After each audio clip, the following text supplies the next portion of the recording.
अफजल खान, कनकगिरी की मुहिम में तुमने जो जरासत दिखाई है, हिम्मत दिखाई है, वो काबिले तारीफ है। हमें तुम्हारी कामयाबी पर नाज है और उसकी कदर करते हुए तुम्हें जागीर इनायत की जाती है। वाह वाह, अफजल खान साहेबांसारखा सूरमा सरदार अख्ख्या हिंदुस्थानात नाही। खान मोहम्मद, इस फतह का बड़ा जश्न मनाया जाए, आमिर उमराओं को दावत दी जाए। खान मोहम्मद, आप चुप क्यों हो? शायद इन्हें हमारी फतेह रास नहीं आई।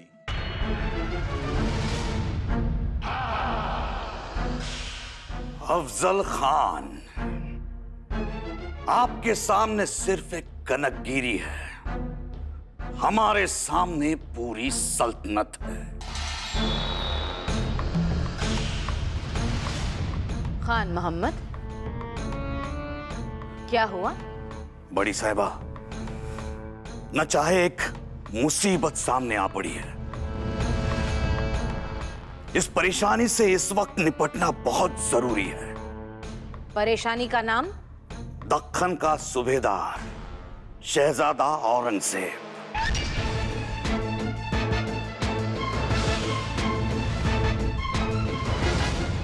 उसने आदिल शाही पर हमला करने की ठान ली है। उसके नापाक इरादे हैं हमें नेस्त नाबूद करने की। इस वक्त उस सिवा के बारे में सोचने से ज्यादा जरूरी है हम उन मुगलों का सामना करें।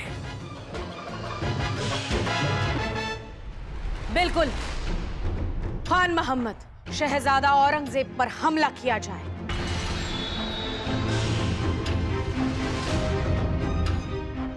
जी बड़ी साहिबा, जो हुक्म।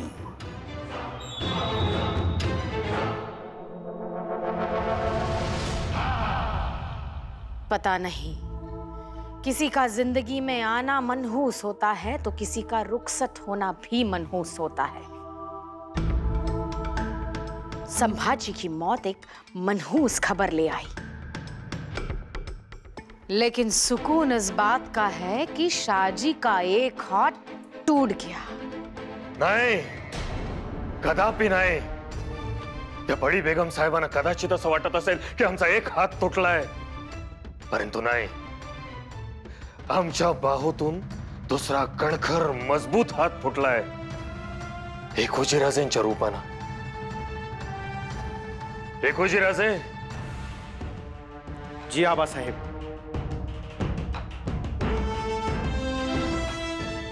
आता यापुढे संभाजीराजेंची जागा तुम्हाला घ्यायची आहे। जी आबासाहेब।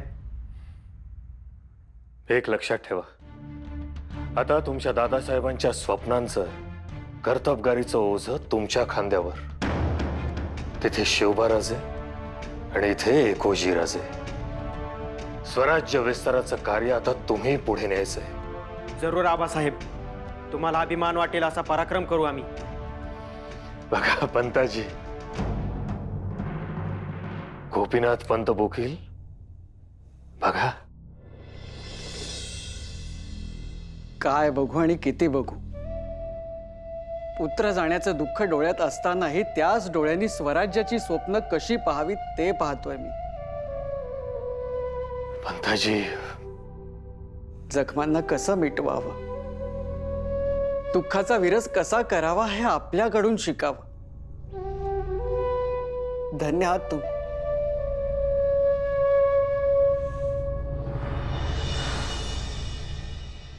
एकोजीराजे, आता तुम्ही इतका पराक्रम दाखवा, इतका पराक्रम दाखवा की संभाजीराजे बरे असं वाटायला हवं त्या आदिलशाहीला।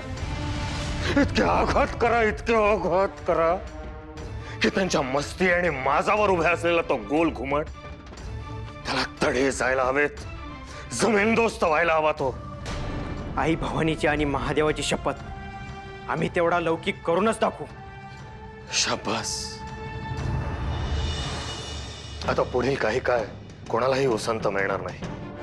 पंताजी, तुम्ही शिवबाराजेंच्या स्वराज्य विस्ताराच्या मोहिमेसाठी हातभार लावा, रायगडात जा. तुमच्यासारखा बुद्धिवान आणि चतुर माणूस आता शिवबाराजेंच्या बरोबर असायला हवा. कारण आता वेळ आली आहे ती आदिलशाही नेस्तनाबूत करण्याची.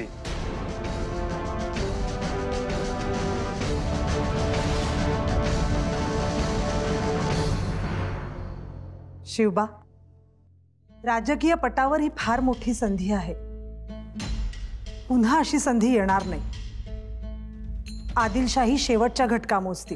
औरंगजेब शहजादा आदिलशाही बुडवण्यासाठी दबा धरून बसलाय.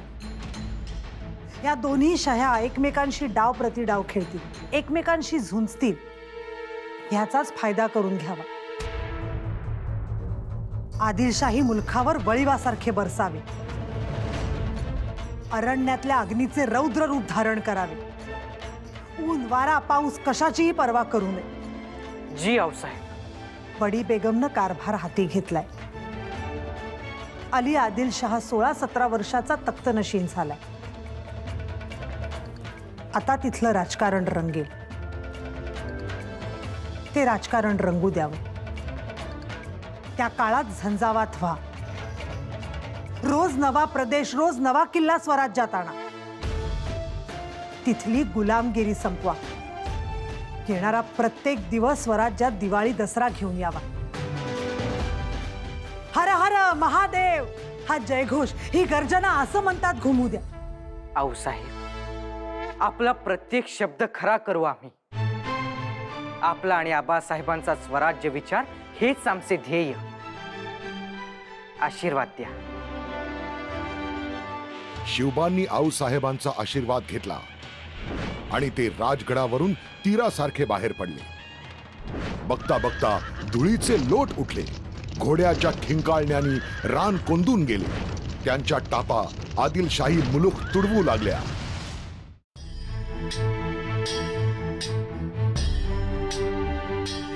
हे कसले अंडेत सोनोपंत? राणीसाहेब, शिवाजी राजांनी मोहिमेच्या आघाडीवरनं पाठवलेत.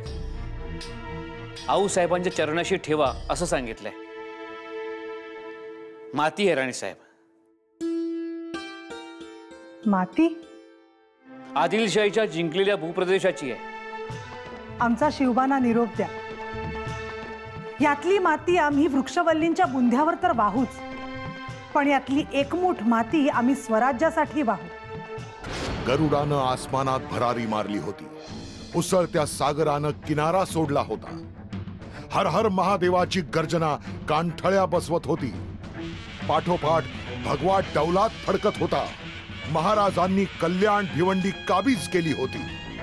आदिलशाहीचे तुंग तिकोना, मकरंदगड, कमळगड, पुरंदर, प्रबळगड घेतले होते. महाराजांनी कोकणात मुसंडी मारली. महाराजांच्या विजयाच्या खबरा बिजापुरात आगीचा लोळ होऊन कोसळत होत्या. सीवा ने सूपा परगना हथिया लिया.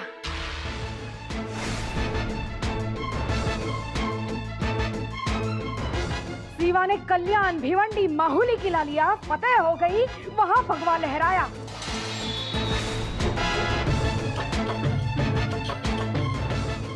सीवा ने कोंकण में कदम रखा. लाहौल विलाकुवत. स्वराज्याचा विस्तार झपाट्याने वाढत होता. या धगधगत्या कुंडात समर्पणासाठी अनेक तरुण पुढे येत होते. त्यांना स्वातंत्र्याचे महत्व पटले होते. त्यातून शक्ती उभी राहत होती. परंतु त्याच शक्तीमागे महिलांची जागृतीही महत्वाची होती. म्हणून जिजाऊंनी खेड्यापाड्यातील बायकांचे मेळावे घेतले. स्वराज्याच्या सीमा वाढतायत, त्या आणखीन बुलंद व्हाव्यात म्हणून तुम्हा आया बहिणींचे आशीर्वाद हवेत. आपली मनगट शेणाची नाही, पोलादाची आहेत हे दाखवून देऊया. पटलं राणीसाहेब. रावणाचा नाश करणाऱ्या, प्रभू रामचंद्रास जन्म देणाऱ्या कौसल्याचा धर्म आपला, पांडवांना जन्म देणाऱ्या कुंतीचा धर्म आपला, हे कायम लक्षात ठेवा. शिवबांच्या या अफाट पराक्रमाने आणि शौर्याने विजापुरात हाहाकार उडाला होता. बडी बेगमच्या महालात संतापाच्या ठिणग्या उडत होत्या. तिला आदिलशाहीच्या सर्वनाशाची आहट लागली होती. याद रखना, आज तुम्हारे कीमोश नीचे गिरे हैं, कल तुम्हारी गर्दनें नीचे गिरेंगी। हम तुम सबसे खफा है, बहुत खफा। तुम में से किसी ने सीवा को रोका नहीं। पर सीवा ने कितने किलो पर फतेह पाई है? जी, किले जूनर, अहमदनगर, किले लोहगढ़ और किले तुंग। और हमारा मुल्क? पूरा मावल मुल्क, पुणे, सुपा, वाई परगना, कल्याण, भिवंडी, ये सब हमारे मुल्क उस सीवा ने ले लिए है बड़ी साहेबा।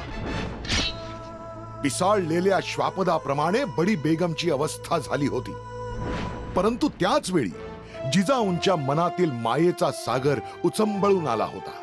स्वराज्य हे गोरगरिबांसाठी आहे याची जाणीव त्या सतत रयतेला देत होत्या। कुसगावाचा बंधारा जसा बांधला तसा शिबिराचा बी बांधावा, लय आशीर्वाद लागतील हो तुम्हासने आम्हा समद्यांचं। या सगळ्या धामधुमीत एक आनंदाची घटना घडली। महाराजांच्या थोरल्या राणीसाहेब सईबाई साहेब यांना पुत्ररत्न झाले। आपले थोरले बंधू संभाजी राजेंचं नाव या पुत्रास ठेवले, संभाजी। एवढा मुलूक स्वराज्यात सामील झाला। शंभूराजे, हा तुमचा पायगुण हो। स्वराज्य झपाट्याने विस्तार पावत होतं। मराठ्यांची अस्मिता भगवा झेंडा होऊन डौलाने फडकत होती। मगरूर लोकांचा नक्षा उतरत होता। आदिलशाही ठाण्यांच्या ठिकऱ्या उडत होत्या। गुलामीचा खांब कडकडा करत दुभंगून त्यातून नरसिंह प्रकटला होता। महाराजांनी दख्खन पादाक्रांत केलं होतं। त्यांच्या विजयी घोडदौडीच्या टापांचा आवाज विजापूर दरबारात घुमत होता।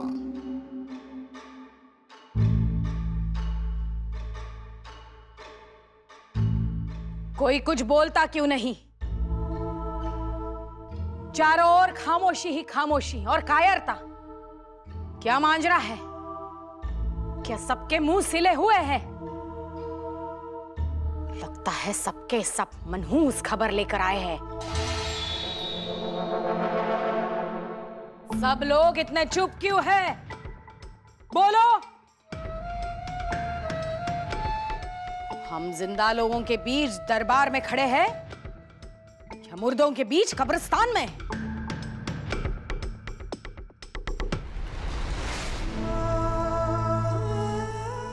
रशीद खान, बोलो, क्या सीवा को रोकना इतना मुश्किल है? बड़ी साहिबा, महसूल कम आ रहा है, लोग जकात देने तैयार ही नहीं। क्यों? जब से अली शाह जन्नत रशीद हुए हैं, तब से आवाम हमारे हुक्म में ही नहीं रही, मनमानी करती है। क्या इसकी वजह सीवा है?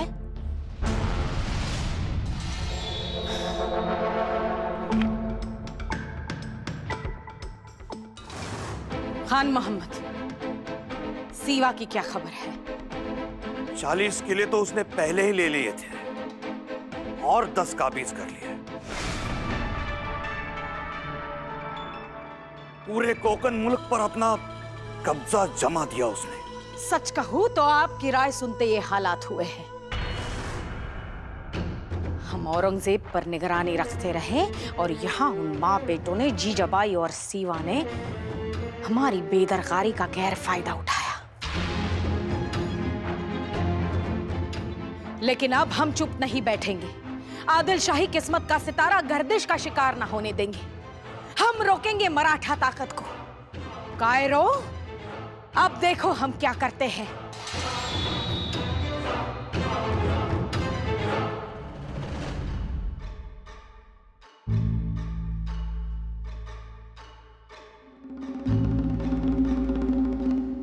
शैतान सीवा को जिंदा या मुर्दा इस दरबार में पेश करने की कुव्वते बाजुओं में जो हिम्मत रखता है वो ये बीड़ा उठाएगा।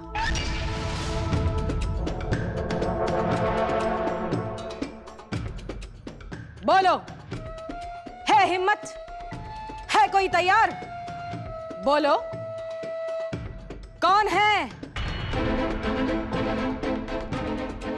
गर बीड़ा ना उठाया तो बाजू में काजल की टोकरी है। याद रखो, मुंह को कालीख न लग जाए।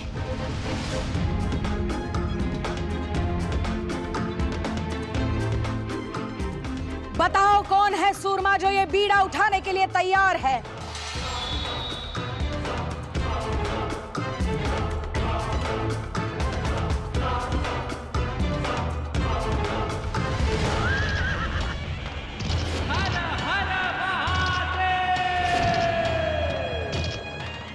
लानत है तुम पर, लानत है। तुम सब आदिल शाही सल्तनत की तौहीन कर रहे हो। मरहूम आदिल शाह जो जन्नत रशीद है, आज ये दिन देखने के लिए यहां मौजूद नहीं। कुछ तो करो कायरो, नहीं तो बहुत जल्द ये सल्तनत खत्म हो जाएगी।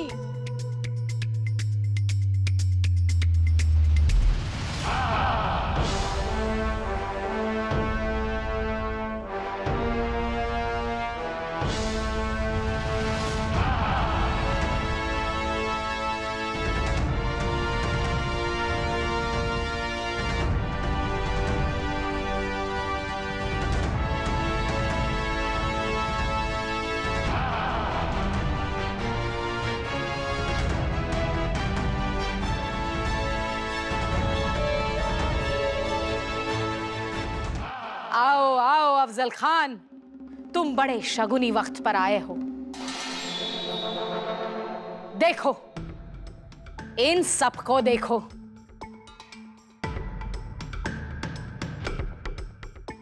अब हम तुम्हें पूछना चाहते हैं, क्या तुम चेहरे पर काला रंग लगाना चाहोगे? बड़ी बेगम साहिबा, ये क्या फरमा रही हो आप? ये है बीड़ा। ये बीड़ा उठाने की हिम्मत रखते हो? है तो उठाओ, वरना इन लोगों की कतार में सिर झुकाए खड़े रहो। नहीं, ये कभी नहीं हो सकता। मैं अफजल खान मोहम्मदी ये बीड़ा उठाता हूं।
शाबाश, शाबाश अफजल।